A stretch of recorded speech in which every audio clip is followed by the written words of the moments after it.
Assalamualaikum warahmatullahi wabarakatuh. Hai semuanya, kembali lagi bersama saya Sukmawati, NIM 2205111097. Di video yang ke-14 ini, saya akan menjelaskan tentang teori intertekstual. Langsung saja, ini dia pembahasannya.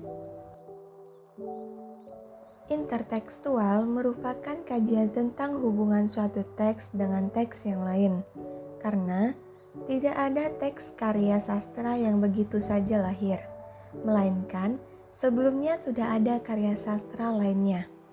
Nurgiantoro menyatakan dengan lebih khusus bahwa kajian intertekstual merupakan usaha untuk menemukan aspek-aspek tertentu yang telah ada pada karya sastra sebelumnya pada karya sastra yang muncul kemudian.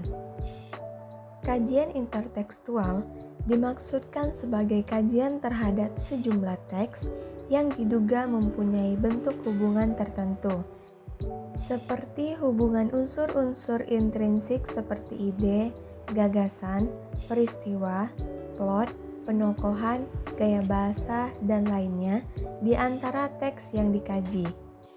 Selanjutnya, kita akan menganalisis karya sastra novel dan film perahu kertas menggunakan teori intertekstual.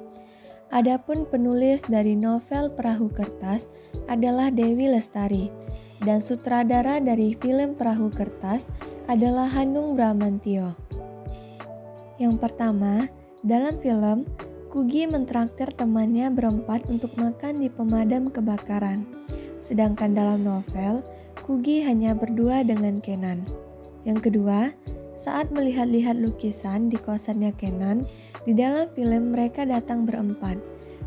Cerita novelnya, Kugy hanya berdua dengan Kenan di kampus. Yang ketiga, dalam film, ketika liburan semester, Kugy bertemu dengan Kenan di kereta. Dalam novel, ketika liburan semester, Kugy bertemu Kenan di kereta.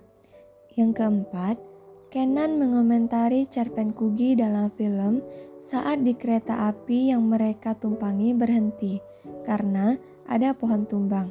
Dalam novel, komentar itu Kenan sampaikan saat di kampus.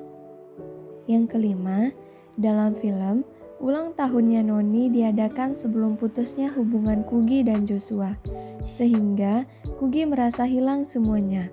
Sehingga setelah putus, Kugy segera pindah tempat kos. Sebaliknya, dalam novel, Noni masih sempat bertanya pada Kugy apa alasan mereka berpisah. Noni masih simpati karena belum terjadi permusuhan di antara mereka. Dan yang keenam, ada beberapa bagian novel yang diubah oleh sutradara ke dalam film. Hal ini untuk menambah variasi alur atau peristiwa yang terjadi di dalam film.